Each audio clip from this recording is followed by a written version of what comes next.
bonjour et bienvenue sur le plateau du stand du ministère de l'Éducation nationale. Nous sommes au 3e jour du Salon de l'Éducation qui se tient à Paris, porte de Versailles. Nous sommes dimanche 25 novembre. Et oui, c'est le dernier jour, si vous voulez tout savoir sur Parcoursup, sur le bac 2021 et sur plein d'autres sujets encore. C'est le dernier jour pour venir donc sur le Salon de l'Éducation. Alors, première émission du jour, mais non des moindres. Nous allons traiter d'un sujet dont nous avons déjà parlé les 2 derniers jours. Il s'agit des évaluations de seconde. Alors, les évaluations de seconde qui se sont déroulées au mois de septembre ont, on va dire, fait l'actualité de la rentrée avec beaucoup de questions. Nous sommes précisément là ce matin pour répondre à vos questions, à vos interrogations, à vos doutes quant à ces évaluations. Et pour en parler, écoutez, j'ai encore une fois un plateau de choix. Alors, je vous présente tout de suite mes invités. À ma gauche, nous avons la directrice de la direction de l'évaluation et de la prospective et de la performance. Il s'agit de Fabienne Rosenwald. Bonjour Fabienne. Bonjour. Vous intervenez donc au sein du ministère de l'Éducation nationale et de la jeunesse. Oui, bonjour. Bonjour. Et donc, vous êtes la directrice, justement, qui a développé ces tests, ces évaluations de seconde. On va y revenir dans un instant. À votre gauche, nous accueillons Sandra Andreu. Sandra Andreu, vous êtes adjointe au chef du bureau des évaluations des élèves. Bonjour et bienvenue. Bonjour. Et puis enfin, à votre gauche encore, nous avons donc le proviseur du lycée Marie Curie de Versailles, Christophe Bessac. Christophe Bessac, vous avez concrètement organisé dans votre établissement la passation donc de ces évaluations. Alors, bonjour à tous les trois. Bonjour. Bienvenue sur ce plateau. Nous sommes donc dimanche matin et je suis sûre qu'il va y avoir beaucoup de parents d'élèves et d'élèves qui vont venir sur ce salon durant tout le week-end pour justement se documenter sur leur orientation. Dans quelle mesure, je m'adresse à vous, Fabienne Rosenwald, dans quelle mesure ces évaluations, ces tests de seconde, sont-ils d'ores et déjà un premier pas vers l'orientation d'un élève lorsqu'il entre au lycée ?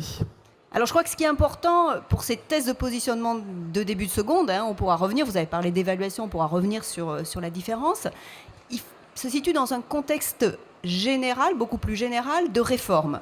À la fois, on est dans une réforme du bac général et technologique, avec une nouvelle organisation des enseignements au lycée, et puis réforme du lycée professionnel, avec un renforcement de l'ambition de la voie professionnelle. Et toutes ces réformes ont pour objectif de contribuer à ce que l'élève se construise mieux et réussisse donc bien sûr son parcours au lycée, mais aussi ce qui se passe après le lycée, que ce soit en termes de poursuite d'études ou que ce soit en termes d'insertion dans la vie professionnelle. Et pour pouvoir réussir cela, et en particulier, ce qui est très important, construire son projet professionnel, il faut que l'élève dispose d'une maîtrise renforcée dans des compétences fondamentales, et donc en particulier en français et en mathématiques. Et donc, ce qui est fondamental, ce qui est très important, c'est que dès le début de l'entrée en seconde, il faut pouvoir aider les élèves qui n'ont pas cette maîtrise. Et donc, pour que la seconde soit une réussite. Et donc, ces tests de positionnement de seconde, en permettant justement d'identifier pour chaque élève à la fois ses acquis, mais aussi et surtout ses besoins, sont bien une première étape dans cette aide personnalisée, puisqu'ils permettent de mettre en place un accompagnement lorsqu'on repère des difficultés, des besoins, de façon à l'aider à construire, à renforcer, à consolider ses compétences qui sont indispensables à la fois pour sa réussite, dans le lycée, dans l'enseignement professionnel, mais aussi dans toute sa vie professionnelle. Alors, c'est important, donc on parle vraiment de tests de positionnement. Alors, je vais me tourner vers vous, Sandra Andreu. Vous avez véritablement participé à l'élaboration du contenu de ces tests de positionnement. Comment les avez-vous conçus ? Sous quelle forme se présentent-ils, ces tests de positionnement ? Donc, en fait, l'ADEPE les conçoit de manière collaborative avec des équipes d'enseignants, des équipes d'inspecteurs qui viennent dans nos locaux pour mettre en place et puis développer des exercices. Donc pour cette année, les tests de positionnement ont été mis en place de manière adaptative. Donc qu'est-ce que ça signifie? En fait, ça signifie que les élèves avaient d'abord un premier bloc d'exercices et puis en fonction de leur niveau de compétence, ils étaient orientés soit vers des exercices plus difficiles, soit vers des exercices plus simples. Et tout ça pour pouvoir identifier de manière précise en fait leur degré de maîtrise des compétences, comme le disait Fabienne, qui vont être fondamentales pour la suite de la scolarité et l'intégration dans le monde du travail. Donc ça veut dire que ce sont des tests qui se sont déroulés sur des postes informatiques et qu'il y avait une véritable interaction avec l'élève et donc ces tests n'étaient pas comme un QCM basique sur le papier et figé, mais au contraire quelque chose de comment dire, oui, interactif et presque design pour s'adapter à chaque élève. Donc on pourrait dire que chaque élève a finalement passé un test personnalisé. Voilà. C'est extraordinaire, c'est une révolution. C'est-à-dire que oui, c'était un peu une grande première donc, en France, mais par-delà même en Europe, en fait. On peut être fier d'avoir réussi à mettre en place ce type de dispositif. C'est une technologie qui est en construction. Donc les élèves étaient effectivement derrière les ordinateurs. C'était des tests qui étaient courts, en fait. L'idée, c'est que ce soit simple. Donc pendant 50 minutes, ils ont été évalués dans des compétences en français et puis aussi en mathématiques. Et à l'issue de ces tests, il y avait une feuille de positionnement qui permet ensuite aux enseignants de pouvoir mettre en place les groupes de besoins pour l'aide personnalisée. Alors, Christophe Bessac, je rappelle que vous êtes proviseur au lycée Marie Curie à Versailles. Donc, on salue évidemment tous les lycéens de votre lycée Marie Curie. Je vous vois faire dodeliner de la tête, comme on dit, par rapport à ce que vient de dire à l'instant Sandra Andreu. C'est simple ou pas de mettre en place ces tests d'évaluation? Comment ça s'est passé pour vous, en tout cas? Extrêmement simple. Les élèves ont joué le jeu. Il y a peut-être un mot sur lequel je voudrais revenir. Vous parlez d'évaluation. C'est pas une évaluation. On n'est pas dans un contexte de notes chiffrées. Ça nous a permis de situer les élèves par rapport à des points de force ou par rapport à des points de faiblesse.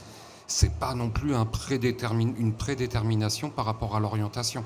Ça nous permet au contraire d'identifier les élèves, soit qui ont des difficultés, et d'y remédier, soit d'identifier les élèves qui auraient des points de force et de pouvoir pousser plus loin avec eux.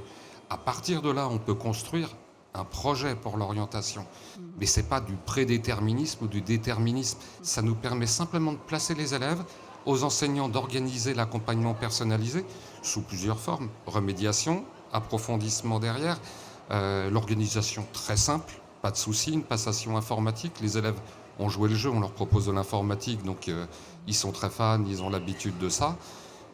Les résultats exploitables derrière très vite, la communication avec les parents qui permet aussi aux parents d'identifier certaines choses chez leurs enfants, ce qui n'est pas du tout évident. Et puis on a quelque chose de très objectif qui va bien au-delà de la note chiffrée que peut donner un enseignant sur un test d'entrée. On n'est pas dans le test, on est vraiment dans le positionnement et puis ça donne des objectifs derrière aux élèves. Là, tu as une petite défaillance, on travaille sur ta fragilité. Là, tu as un point de force, c'est super, on va pouvoir pousser plus loin. Nous, on a aligné toutes les classes de seconde derrière et les enseignants n'avaient plus leurs propres élèves. On avait véritablement des groupes de besoins, des groupes de force qui nous ont permis de travailler. Et le boulot est en train de se faire pour remédier, approfondir et donner des perspectives aux élèves. Il est important qu'un élève sache, là je suis un peu moins bon, là je suis un peu plus fort, et de travailler derrière sur ses compétences. Alors on perçoit vraiment dans ce que vous dites qu'on est dans un accompagnement de chaque individu, de chaque élève pour répondre au mieux à ses besoins. Mais Est-ce que vous n'avez pas été confronté quand même à la question que peuvent se poser les parents en disant bah oui, mais moi, mon fils, ma fille a passé son brevet, donc bah voilà, il a le niveau. Et à quoi ça sert de faire en plus ce test de positionnement? Je vous pose la question, Fabienne Rosenwald. Alors on est sur un exercice complètement différent, hein, comme on le disait, c'est-à-dire que le brevet, c'est un examen qui clôt le collège. Hein. On est sur un ensemble de compétences, un socle. Et là, c'est un outil très différent. On est dans un outil d'aide. Un outil d'aide qui doit repérer les besoins des élèves. C'est un exercice complètement différent. Bah, je pense que vous l'avez dit. D'un côté, on a un examen et de l'autre côté, on a un outil. C'est exactement ça. D'abord, cet outil avait un objectif pédagogique. Il s'agissait de construire un outil qui va enrichir ce que les établissements ont déjà. Les enseignants ont déjà une vision de l'élève, de ses besoins, de ses acquis. On donne un outil supplémentaire avec des références nationales, avec une méthodologie très stricte. Hein. Sandra Andreu l'a évoqué. Hein. Il y a un travail énorme pour trouver comment mesurer une compétence. C'est pas si simple. Par exemple, pour mesurer si l'élève maîtrise les soustractions, il suffit pas de poser une seule soustraction. Il faut poser un ensemble d'items. C'est ça qui est très compliqué. On les teste sur des échantillons, on repère ceux qui sont le plus intéressants. Donc en fait, c'est un outil supplémentaire, une visée pédagogique. Sandra Andreu, vous souhaitez intervenir? Oui, en fait, le terme évaluation, c'est un terme qui est extrêmement polysémique. Et derrière, on va y mettre des choses qui sont complètement différentes. Lorsqu'on parle du brevet, on va être dans une approche sommative, en fait. C'est un examen, c'est pour avoir un diplôme. Là, on est dans une approche diagnostique. On est dans une approche où on va essayer d'identifier les forces et les faiblesses des élèves pour pouvoir les accompagner au mieux. Le paradigme est différent, en fait. Et de ce fait-là, les outils qui sont proposés sont nécessairement différents. Alors moi, j'adore cette table ronde parce que c'est là où on perçoit avec l'ADEP tout l'ingénierie, l'intelligence du ministère de l'Éducation nationale. On a vraiment de la chance de vous avoir pour justement travailler de manière plus fine pour répondre à chaque besoin. Et ça, je pense que le proviseur ne peut que s'en réjouir. C'est-à-dire que véritablement, dès lors qu'on dispose d'outils fins, d'analyse, de perception du public qu'on a en face de soi, qui est un public vivant.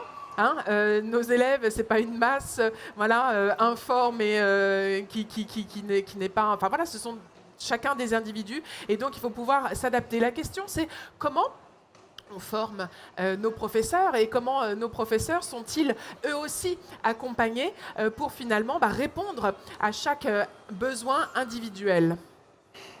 Je crois qu'on construit. Le parcours de l'enseignant, ils sont aujourd'hui très familiarisés avec les compétences. D'accord ? Moi, dans le lycée, j'ai 2 classes de seconde où il n'y a plus de notes chiffrées, où on évalue des compétences. On a beaucoup travaillé dessus pour les former à ça depuis maintenant 5 ans. Donc, ils en ont une maîtrise complète. Quand ils ont vu les tests de positionnement qui nous venaient du ministère, on était pour eux en terrain connu. Le plus, c'est qu'on rentre vraiment, quand vous avez une classe de 35 élèves, on est dans l'individualisation du parcours.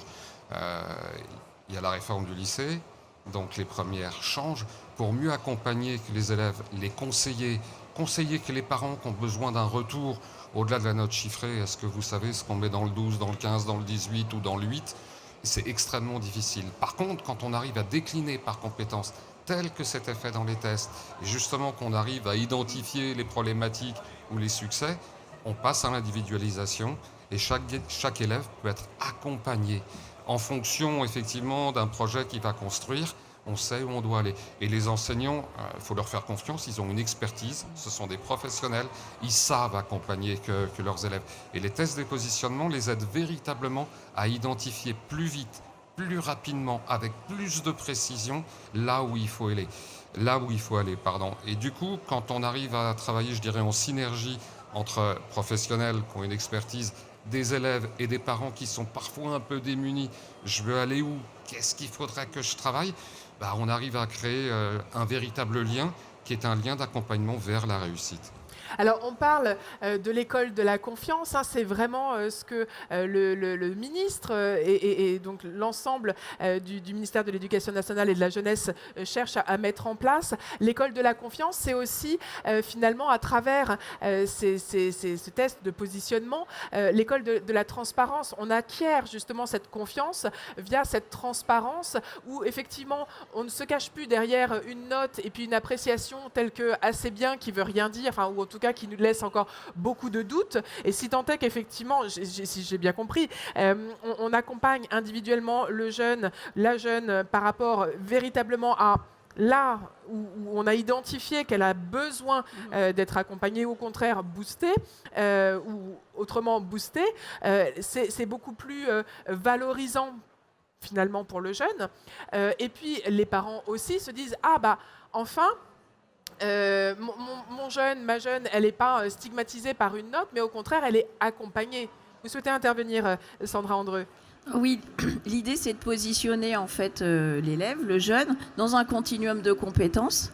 Donc par rapport à ça, c'est aussi l'idée que voilà, il y a une marge de progression pour tout le monde. Et l'idée du test de positionnement, c'était principalement ça, c'était de mettre en avant, voilà, à un moment donné, où est-ce qu'on en est et vers quoi on va tendre, en fait. Mais parler vrai, pas parler de notes, parler vrai, ça change tout peut-être, ça. Christophe Bessac, je rappelle que vous êtes proviseur au sein du lycée Marie Curie à Versailles. Vous avez de l'expérience en tant que proviseur, donc ça change tout d'avoir une approche, on va dire, une approche sur des mots et des compétences plutôt que sur une note. Il faut le resituer dans un ensemble. On est aussi dans un continuum Bac-3, Bac+3, où notre rôle, notre mission, c'est de former les élèves et de les préparer à l'avenir. Si on veut mieux les aider à décider, à choisir d'une orientation, à les accompagner, il faut que l'on sache, il faut qu'ils sachent aussi où ils en sont. Je veux dire, on est là non pas pour mesurer de l'échec, on est là pour mesurer du progrès, pour mesurer la capacité de l'élève à s'adapter aux exigences qu'ils vont rencontrer après dans le supérieur. Ils en ont cette notion quelque part dès la seconde, et ils en sont conscients. Il y a des attentes. Ils sont beaucoup mieux préparés à répondre à ces attentes-là, qui sont celles non pas forcément de l'école, mais du monde du supérieur. Ils s'y dirigent, et puis, je veux dire, on est là pour pas prendre un groupe en charge, on est là pour prendre des individus en charge. Et au fond, il s'agit de quoi?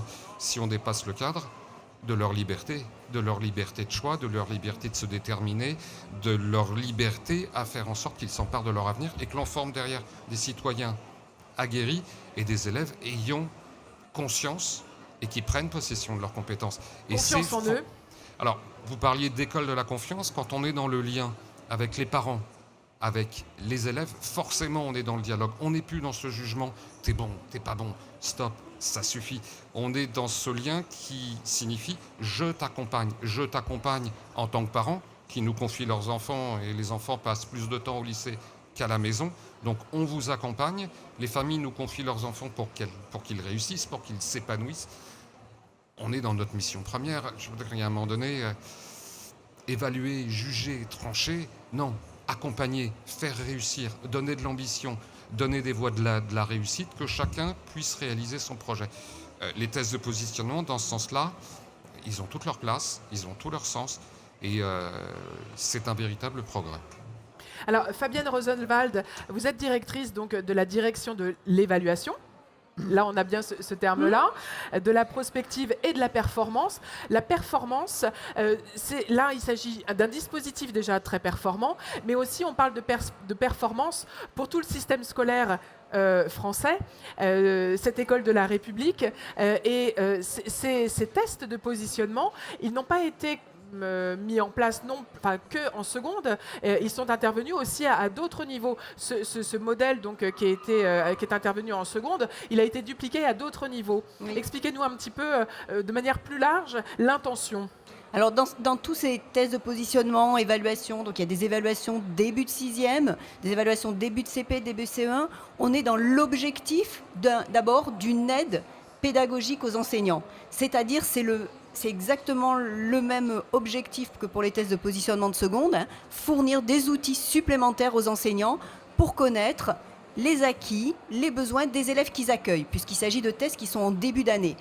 On est dans des objectifs d'aide de l'enseignant. On sait très bien qu'il faut agir très tôt pour que, c'est ce que vous disiez tout à l'heure, l'élève puisse choisir et mis tous les atouts de son côté pour se construire et se projeter. On sait qu'un élève qui a des compétences, qui se sent fort, qui se sent pris en charge, se projettera mieux et ainsi aura les meilleurs choix. L'école, c'est ce qu'on disait tout à l'heure, elle est là pour leur donner des ailes pour qu'ils puissent s'envoler. Et donc ces outils, ces évaluations, on est sur cette construction d'une aide supplémentaire. Donc la performance, elle se situe tant sur la réussite des jeunes que finalement sur la réussite aussi en tant qu'enseignant à accompagner au mieux chaque individu pour que tout le dispositif finalement de l'éducation nationale, depuis les plus petites classes jusqu'au supérieur, soit les plus cohérents possible dans son ensemble. Alors hier, un des proviseurs qui était présent nous disait, et il intervenait à Bondy, et donc proviseur du lycée de Bondy, il nous disait nous on a aussi travaillé à l'analyse donc de ces tests de seconde, et on est allé voir nos collègues du collège qui nous ont envoyé, entre guillemets, le terme est mal choisi, mais dont on a effectivement accueilli les élèves pour pouvoir justement travailler aussi en amont avec les établissements d'où sont issus les jeunes de seconde, pour travailler avec eux, main dans la main, et non pas stigmatiser non plus les établissements ou les professeurs. C'est important de le dire dans ce dispositif. Est-ce que vous aussi, vous avez ce projet? Est-ce que vous aussi, vous travaillez en amont? Complètement. Il faut, pour les élèves, le passage du collège au lycée peut être vécu comme une rupture, une fracture. On change d'univers. Or, on doit s'inscrire dans cette continuité. Donc, il est vrai que dès la pré-rentrée, nous, on a reçu des professeurs de collège. On a échangé avec, non pas pour juger, stigmatiser, pour mieux reconnaître et connaître que les élèves et travailler avec eux. Et en fonction de l'analyse qu'on a, nous, des tests de positionnement, on est en train de travailler avec les enseignants de collège pour voir quelle est la marge de progrès entre le collège et le lycée et sur quoi on peut s'appuyer. On est en train de monter le projet sur des échanges de cours, que des enseignants de collège viennent donner des cours dans le lycée. Et c'est extraordinaire pour les élèves qui voient leurs anciens profs, ça donne des choses magiques, et que certains de mes profs de lycée aillent animer des séances dans le collège pour mieux préparer les élèves à l'entrée au lycée. Ça marche de manière extraordinaire. On décloisonne, on a monté des émissions de web radio, justement, avec les enseignants de collège sur des thématiques partagées collège-lycée. Ça donne de l'élan. Les élèves qui arrivent en lycée sont plus en territoire en terrain inconnu, ça les familiarise, ça les prépare aux attentes. Et du coup, on fait la même chose avec le supérieur parce qu'on est toujours aujourd'hui dans cette idée de liaison, de parcours et non pas de rupture et de fracture. Vous souhaitez intervenir, Fabienne Rosenwald? Oui, en effet, ces tests, ils se situent, comme on l'a dit tout à l'heure, début de CP, début de 6e, début de seconde, quand l'élève va dans un autre établissement. Et on sait dans toutes les études que c'est des points de rupture, c'est des moments où des élèves peuvent être décontenancés. Et donc, en effet, ces tests sont un liant qui permet que l'élève voit sa scolarité comme un continuum. Il est là, il est en train de construire son projet d'orientation. Ça, c'est très important, ce que vous soulignez. Alors, Sandra Andreu, tout à l'heure, vous nous expliquez que ces tests sont aujourd'hui 2 tests français, maths, pour simplifier, même si ce n'est pas exactement ça, vous me pardonnerez, et qu'ils sont évolutifs dans leur déroulement en fonction de la façon dont répondent chaque élève. Est-ce que ces tests, ils seront les mêmes l'année prochaine? Est-ce qu'ils seront les mêmes dans 10 ans? Comment va évoluer la mécanique? Quel est le projet? Dans 10 ans, je ne peux pas vous dire. En revanche, pour l'année prochaine, dans leur conception, les items seront les mêmes. Les tests seront les mêmes, excusez-moi. Dans l'idée, le portage, ça va être la même chose. En revanche, les contenus vont être effectivement renouvelés. Pourquoi? Pour éviter finalement qu'il y ait une dynamique de bachotage. Voilà. L'idée, c'est que on reste sur les grandes dimensions qui sont évaluées. Par exemple, pour le test de positionnement en seconde, on va être pour le français sur de la compréhension orale, de la compréhension écrite et puis ce qu'on va appeler de la compréhension de la langue. Donc voilà, les grands jalons vont rester les mêmes. En revanche, les contenus vont, eux, évoluer. Donc par exemple, en compréhension de l'oral, cette année, il y avait une vidéo. Il y avait plusieurs vidéos, il y avait notamment une vidéo sur l'écologie. Eh bien, l'année prochaine, il y aura aussi des interrogations de compréhension orale sur des supports vidéo, mais le support sera renouvelé. En revanche, les compétences qui sont derrière resteront les mêmes. D'accord, donc on évite le bachotage, c'est-à-dire qu'il ne s'agit pas de réviser pendant l'été. On veut vraiment éviter cette dérive-là, parce que là, on retomberait dans le côté un peu examen. Diplôme, etc. Oui, on n'est pas sur des approches, on va dire, académiques. On ne va pas interroger sur des connaissances pures. On est là sur de la connaissance, donc sur de la compétence. Donc finalement, quel que soit le support, la compétence, normalement, elle est sous-jacente.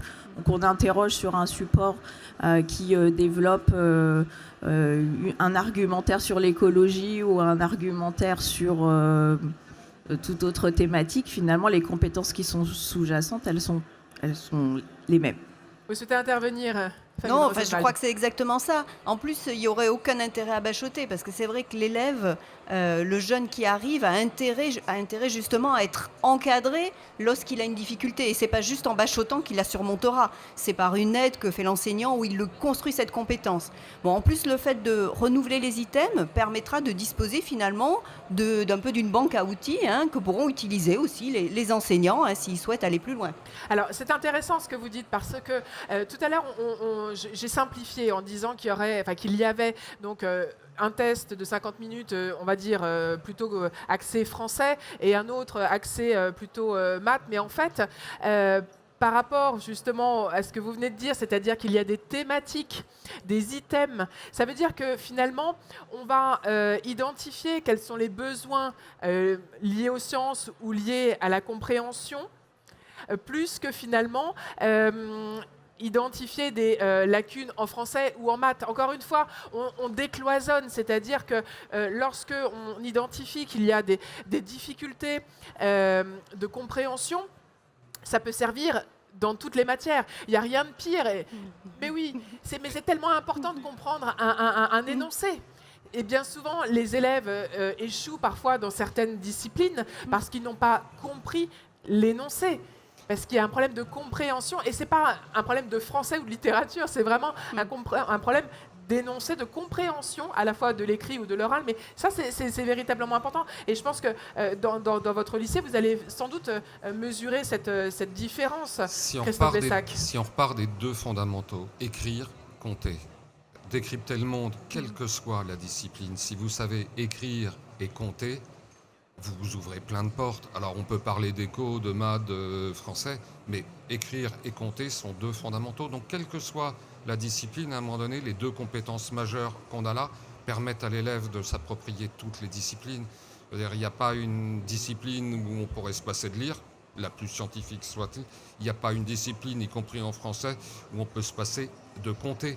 Alors effectivement, derrière, vous pouvez tout mettre. Si je sais écrire, je sais lire, je décrypte la consigne, je réponds mieux à la question, je rédige mieux.